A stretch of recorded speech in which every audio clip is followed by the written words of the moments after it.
para nosotros reconocer que tenemos algo que nos está haciendo daño con respecto al pasado. Lo primero es hablar con alguien de confianza. Por favor, sea muy prudente al momento de usted contarle algo de su vida personal a una persona. Trate que sea alguien sabio y sensato, porque ahí la persona, a veces uno lo que necesita no es que te digan algo, sino simplemente tú desahogarte y que te escuchen. Entonces usted a esa persona le pueda decir con plena confianza: mira, me pasó esto, me puse brava, tenía ganas de llorar, que usted sienta la libertad de expresarse y desahogarse. Cuando usted confiesa eso, usted está drenando toda esa situación que tiene como oprimida en su ser, y eso le va a ayudar a dar el primer paso para poder sanar eso. Lo segundo es reconocer cómo eso le afectó, cómo le sigue afectando y por qué usted tal vez no ha hecho nada al respecto para poder sanarlo. Lo que les dije hace rato, lo importante no es buscar un culpable, sino responsable. Y recuerde que ambas personas implicadas en la situación tienen su cuota de responsabilidad. Siempre recordar que hagamos lo que hagamos, el pasado no va a cambiar. Usted hizo una decisión incorrecta, trajo sus consecuencias, usted eso no lo va a poder modificar, porque a veces no, pero es que yo quiero enmendar. No se pueden enmendar, las cosas siguen igual. El Señor puede restaurar o puede modificar nuestra visión, pero las situaciones siempre van a seguir. O sea, ese pasado no se va a poder, que voy a con una máquina, voy a ir como la máquina del tiempo a poder enmendar eso. No, eso ya quedó así, pero sí podemos subsanarlo. Tener cuidado de no hacernos víctimas y sobre todo darnos el tiempo que necesitemos. La sanidad a veces requiere de semanas, de meses, incluso hasta años, y solo hay que tener paciencia. Porfa, busque un hermano, o vamos a buscar todos porque son varios textos. Mateo 14, 22 al 32, eso es cuando Jesús anda sobre el mar. También lo han mencionado varios hermanos acá en la congregación. Mateo 12, no, Mateo 14. Del 22 al 32. Ok, dice así: enseguida Jesús hizo a sus discípulos entrar en la barca e ir delante de él a la otra ribera, entre tanto que él despedía a la multitud. Despedida la multitud, subió al monte a orar aparte, y cuando llegó la noche estaba allí solo.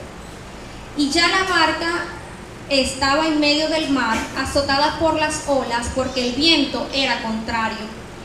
Mas a la cuarta vigilia de la noche vino Jesús a ellos andando sobre el mar. Y los discípulos, viéndole andar sobre el mar, se turbaron diciendo: un fantasma, y dieron voces de miedo. Muchos de nosotros ante las circunstancias en nuestra vida cristiana van a ser como esas olas o ese viento contrario, que si nosotros no estamos atentos nos podemos hundir, nos podemos desenfocar. Lo bueno es que el Señor siempre va a entender que somos humanos y que tenemos esa condición, y va a estar ahí para darnos la respuesta que les dio a los discípulos. En el 27 dice: pero enseguida Jesús les habló diciendo: tened ánimo, yo soy, no temáis. Más adelante, para hacer un poco más corta la cosa, vemos a Pedro que le dice: Señor, si eres tú, manda a que yo vaya. Y él entonces sale de la barca y comienza a caminar. Pero una vez que él enfoca su mirada en las olas, él comienza a hundirse. ¿Cuál es la enseñanza acá? Que siempre vamos a tener circunstancias difíciles, o vamos a considerar que aquella afrenta que nosotros vivimos es demasiado grave como para perdonarla. Pero si nosotros ponemos nuestra mirada en los ojos de Jesús, nosotros no nos vamos a desenfocar. Y en dado caso que nos lleguemos a hundir porque somos humanos, el Señor siempre va a estar ahí cerca para poder extendernos esa mano y poder levantarnos. En Romanos 12:2, es un versículo también bien conocido, dice que nosotros, a medida que conocemos la palabra, nos renovamos nuestro entendimiento. A medida que conocemos la Biblia, es nuestro modelo y nuestro manual de vivencia. Ahí podemos ver que no solamente Jesús nos muestra un modelo de cómo vivir en la vida en santidad, sino también vemos profetas, vemos discípulos, diferentes hombres y mujeres que nos enseñan cómo ellos vivieron circunstancias muy parecidas a las nuestras y cómo pudieron superarlas. Entonces, a medida que nosotros renovamos nuestro entendimiento, se nos va a hacer mucho más fácil poder superar situaciones como esa. De lo contrario, si nosotros no nos llenamos de la palabra del Señor o no vemos ejemplos como los que vivió Jesús, nosotros vamos a vivir atados a heridas del pasado. ¿Qué nos va a impedir esto? Que crezcamos espiritualmente y no nos va a permitir vivir en plenitud una vida victoriosa. Así que no seamos como esas personas que guardan heridas en su corazón con cicatrices que les ayuda a tener dudas con respecto a su pasado, a su presente y vivir con ansiedad el futuro que aún es incierto. Entonces, ¿qué tenemos que hacer? Confiar en las manos del Señor. Cuando nosotros leemos la palabra, vemos que hay muchas promesas acerca de nuestro porvenir y eso nos da paz. A pesar de que la actualidad muchas veces es dura, nos da paz y nos permite entonces entender, ¿verdad?, que a pesar de que somos humanos, el Señor progresivamente nos va sanando. En Jeremías 18 está el profeta Jeremías y Jehová le habla y le dice que descienda a casa del alfarero. Y él ve ahí cómo está el alfarero trabajando, pero esa vasija que estaba haciendo en sus manos se echa a perder. El alfarero no la desechó, él simplemente con paciencia la volvió a hacer. De la misma manera hace el Señor con nosotros. En oportunidades podemos quebrarnos en las manos del Señor, pero Él no nos desecha, Él simplemente vuelve otra vez con paciencia a volvernos a moldar, a esculpir. Entonces, también aquí en Filipenses 1:6 dice, estando persuadido de esto, es decir, más que convencido que aquel que comenzó la buena obra en nosotros la va a perfeccionar hasta la venida de Cristo, pero siempre y cuando nosotros le permitamos a Él que obre en nuestras vidas. Recuerden que el Señor es un caballero y Él siempre va a trabajar a medida que nosotros se lo permitamos. Gradualmente Dios va a llegar a ese estado de perfección. Ese desarrollo va a ser lento y va a depender entonces de nuestra búsqueda de su presencia. Ok, aquí les voy a presentar unos pasos para el proceso de sanidad. No significa que sean los únicos que hayan, probablemente hay muchos, pero aquí se los vamos a sintetizar de 4 maneras. La primera es revelar mi dolor, es decir, que nosotros reconozcamos que ese sentimiento está en mí. Mira, si fulano o fulana me hizo esto, a pesar de que hoy en día yo lo trato, todavía le tengo ahí como que cierto recelo, que si vuelve a pasar otra cosa, mira, yo lo saco. No, usted reconozca para que eso a usted lo pueda sanar. En el Salmos 39, 2 y 3, dice el salmista, que sería David, que cuando él se siente así, es como que algo te quemara por dentro, cuando tú sientes esa clase de sentimientos negativos. Y ciertamente es así, es como que tuviera carbones encendidos. Les hacía referencia hace un rato como incluso el no sanar afecta nuestra salud, no solamente mental, sino también nuestra salud física. Las heridas no se curan mientras se tengan ocultas, al contrario, arden más. Muchos de nosotros hemos tenido heridas físicas, ¿verdad? A lo mejor unas de pequeña magnitud, otras grandes. Usted con colocarle un adhesivo, no, ya eso se me sanó, no. Cuando alguien ha padecido una herida, ¿qué es el procedimiento que siempre hacen sin anestesia? Eso agarran y lo estrujan y hace que bote bastante sangre, y eso no es una sola vez. Las curas se hacen a veces 2 veces al día, 3 veces al día, dependiendo de la gravedad. Y hay tantas heridas que son dolorosas que la persona se desmaya y se le baja la tensión. A pesar de que el proceso de curación es bastante doloroso, usted después, cuando su piel se regenera, ya eso a veces ni queda marca, pero ya no hay ningún problema, usted se lo puede tocar y ya eso no le duele. Entonces, a veces a las heridas, cuando uno dice que tiene que revisarla, es como eso, es como un proceso que hacen los médicos o los enfermeros, de darle duro con un estropajo, con jabón, que bote sangre, que usted llore, pero esa que usted está llorando es porque lo está sanando. ¿Qué pasa con personas? A veces las ignoramos o las bloquean. No, pero es que eso ya pasó, ya yo no pienso en eso. No, usted lo que está es evadiendo ese dolor que usted siente y que lo tiene ahí guardado. Lo más sensato es que usted reconozca eso, Si le va a doler en el momento en que usted diga, mira, sí me dolió, hizo tal cosa, pues mi amor, le va a ayudar a sanar. Dale, Frenzy.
Incluso, ya un momentico, incluso tú puedes, el dolor igualito lo vas a sentir, bien sea porque no lo reconozcas y la quieras ocultar o porque te van a sanar. Entonces, si tú vas a padecer un dolor, oye, que sea porque te están sanando y ya no vas a volver otra vez a sentir ese tipo de situaciones. Sí, fíjate que lo que tú estás diciendo, a nivel físico no sanar una herida puede llevar a amputar algún órgano del cuerpo. A nivel emocional dice que pasa igual, pero una muestra para eso es personas que amputan la presencia de su papá, sí, para toda su vida, amputan la presencia de su mamá, la presencia de un amigo, y se van como amputando, sí, amores y creencias de personas importantes en su vida y terminan solas. Sí, porque se cierran a su círculo de amistades y familiar porque simplemente lo bloquean. Mira, para mí papá murió, no, esa persona está ahí simplemente que no quieres conversar con esa persona. Sí, eso suele pasar mucho. Hay personas, ¿verdad? Ustedes no han notado que personas que siempre están cansadas y agotadas. O sea, tenemos un estilo de vida ajetreado, eso es verdad, pero siempre están con una pesadez, una cosa, y es porque emocionalmente tienen una carga tan pesada que les resta energía física. Entonces, porque ellos guardan casi toda su energía o la invierten en guardar resentimientos, rencores, culpabilidad, y no se dan cuenta del daño tan grave que se están haciendo. Y incluso la Biblia dice que es agotador emocionalmente guardar una herida. Es como, el salmista lo dice que, ya vamos a leerlo con exactitud, que se quebrantaron mis huesos, algo así. Mientras callé, se envejecieron mis huesos. Ajá, mientras que callé, se envejecieron mis huesos. ¿Ves? Entonces todas esas cosas nosotros pensamos que no afectan nuestro cuerpo, pero sí, afecta nuestra alma, nuestras emociones y también nuestro cuerpo físico. Aquí les traigo otra imagen. Al revelar el dolor, nosotros debemos de ser honestos. ¿Honesto en qué sentido? En saber que eso nos da miedo, nos da enojo, nos da frustración, nos duele, que tenemos resentimientos hacia las personas que nos hirieron. También tenemos que ser honestos con nosotros mismos. Sí, esto me duele, esto me avergonzó, esto me humilló, me dolió, me puse brava. Y también ser honestos con el Señor. Ya el Señor sabe cada cosa que a usted le pasó. Él vio el suceso, Él lo sabe, pero Él desea que usted se lo confiese. Que usted pueda decirle, mira, sí me dolió, me molestó, porque hay nada de lo que usted le diga le va a sorprender o lo va a sentir vergüenza. Si usted pasó algo que considera que fue muy vergonzoso, el Señor está consciente de eso. Él simplemente desea que usted le diga para que usted se libere y se desahogue de esa circunstancia que considera le está haciendo daño. Ok, lo primero entonces es revelar el dolor, reconocerlo. Lo segundo es dejar ir el resentimiento a aquellas personas que les han lastimado. No guarde resentimiento y no busque y olvide los deseos de venganza. Recuerden que la venganza es del Señor. Si fue algo muy grave, la palabra del Señor dice que mía es la venganza, yo daré el pago. El vengarse de alguien no le va a curar el dolor. Usted en el momento puede sentir satisfacción, porque eso es normal, Pero después que pase esa satisfacción del deseo de venganza, usted va a seguir en su dolor.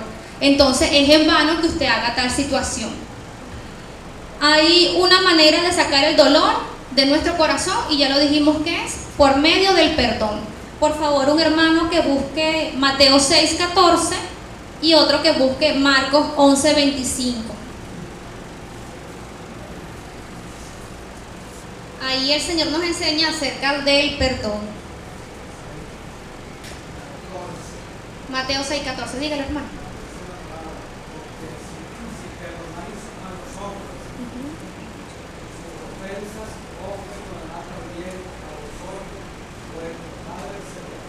Amén. Entonces, si nosotros nos negamos a perdonar a una persona, tenemos que recordar que el Señor también nos perdona a nosotros las fallas que cometemos en contra de Él. Y Marcos 11:25.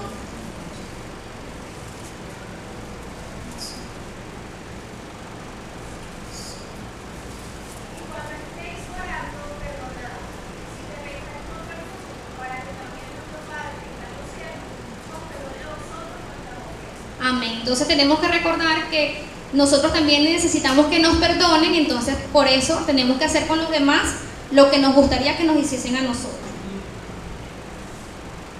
Jesús, dejemos a Jesús que tome el ajuste de nuestras cuentas. Confíe en que el Señor cobrará esa deuda.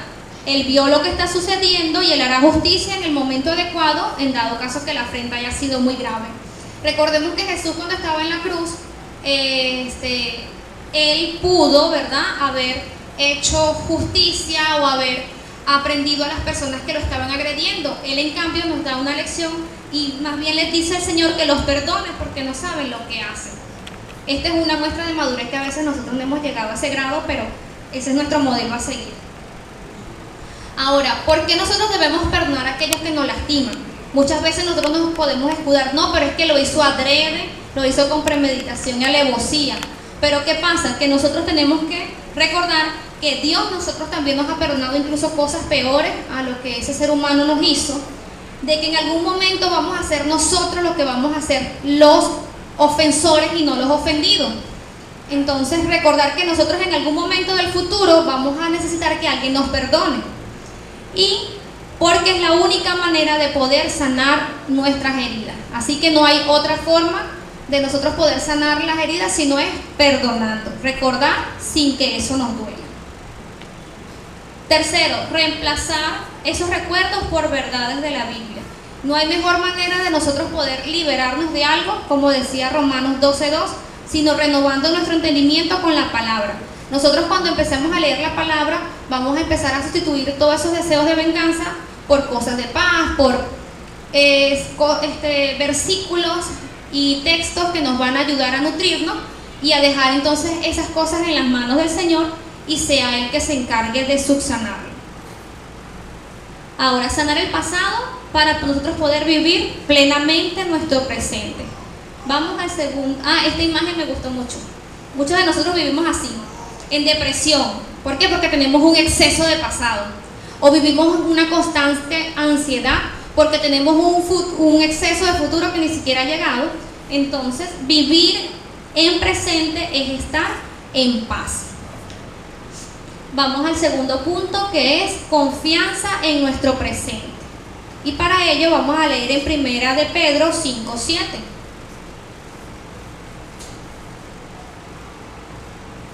Primera de Pedro 5:7. Léelo, René, por favor. Echando toda nuestra ansiedad sobre Él, porque Él tiene cuidado de nosotros. Amén, gracias, René. Entonces, todas las ansiedades las tenemos que echar sobre Él, porque así como cuidó nuestro pasado, también el Señor cuida nuestro presente. Nosotros, como cristianos, debemos entender el valor del momento presente, porque a veces estamos tan ansiosos por un futuro que aún no ha llegado, o cargando un pasado que se nos olvida vivir el hoy. Y el hoy es muy importante que nosotros aprendamos su valor. ¿Por qué? ¿Qué pasa? Les voy a contar una experiencia personal. Hace unos cuantos años murió mi abuela, y eso a mí me ayudó mucho, porque a veces uno está, miren, en un futuro voy a hacer esto, o en un futuro voy a hacer aquello, pero usted no sabe si ese futuro está esa persona que usted quiere o no. Entonces usted muchas veces se limitó a decirle te amo, te quiero, perdón, disculpa, y cuando esa persona ya no está, ya es demasiado tarde. Entonces aprenda a valorar su presente, porque usted no sabe en qué momento o usted no va a estar o esa persona ya no va a estar y va a ser demasiado tarde. Entonces, ¿qué pasa? ¿Qué me enseñó eso? A vivir sin reserva. Me explico. Si yo a mi mamá le quiero decir que la amo, yo se lo digo así sea 5 veces al día. De manera que si ella no está, mi mente a mí no me esté torturando, pero tú si le fueras dicho a tu mamá que la quería, no, ahí voy a tener paz porque las veces que lo pude hacer, lo hice y lo compartí, y a pesar de que no esté, y usted guarde, no, yo pueda tener paz de que le pude demostrar el cariño que yo quise a esa persona. Entonces, así sea con su pareja, con su amigo, con sus niños, siempre demuestre y viva intensamente su hoy, porque no sabemos si hay mañana. Después, a los días o a los meses de mi abuelo haber fallecido, a mí me dan un posible diagnóstico, que ese fue el otro tortazo que me hizo reflexionar, de tener posiblemente una enfermedad llamada síndrome mielodisplásico, es una variedad de leucemia. Entonces eso a mí me estortilló, porque yo decía, Dios mío, yo trabajo con pacientes que siempre están enfermos, ellos me tosen, me escupen, me vomitan, imagínate, yo no puedo trabajar con ellos. Además de que yo pensaba en las quimios, porque las personas que tienen ese tipo de enfermedad, su pronóstico de vida son si acaso 2 años, porque suelen ser más agresivos que un cáncer a nivel de un órgano. Entonces yo decía, Dios mío, yo calva, no pudiendo trabajar, o sea, para mí eso me limitaba muchas cosas, porque me daba pena, porque no me voy a subir a una montaña rusa porque me daba miedo. Entonces esas 2 cosas que me confrontaron me enseñaron a disfrutar mi día a día. Y bueno, mami es testigo de que si nos queremos comer algo, así tengamos solamente una quesadilla, bueno, mitad de usted y mitad para mí, pero disfrutamos nuestro día a día. Mamá, vámonos para tal sitio, nos vamos. O disfruten a sus hijos, a sus sobrinos, a sus nietos. Yo sé que a veces ellos fastidian y son intensos, pero disfruten de sus ocurrencias. Por lo menos yo antes me molestaba mucho con mis sobrinas cuando yo estaba durmiendo y llegaba alguna de ellas. Ahora no, ahora por lo menos Manuel Rodrigo es el que me agarró cansada, porque yo disfruto de sus loqueras y son ingenuidades que te permiten disfrutar la vida, y a veces uno anda cargado de estrés y al ver su inocencia a ti te dice, oye, realmente la vida vale la pena vivirla. Con sus altibajos, ¿no? Porque la vida no es color de rosa, pero sí disfrute de esas cosas y las ocurrencias de los niños. Bueno, no sabemos lo que va a pasar, pero trate de disfrutar en plenitud su presente. Incluso en los evangelios el Señor nos dice que cada día trae su propio afán.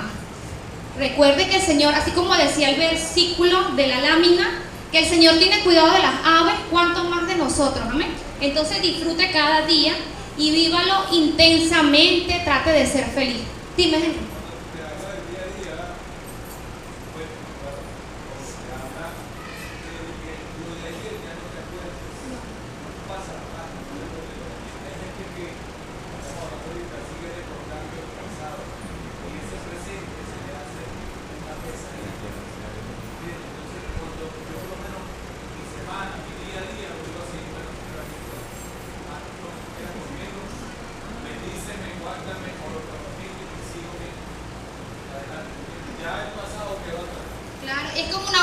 Usted cada día que se levanta es una hoja en blanco.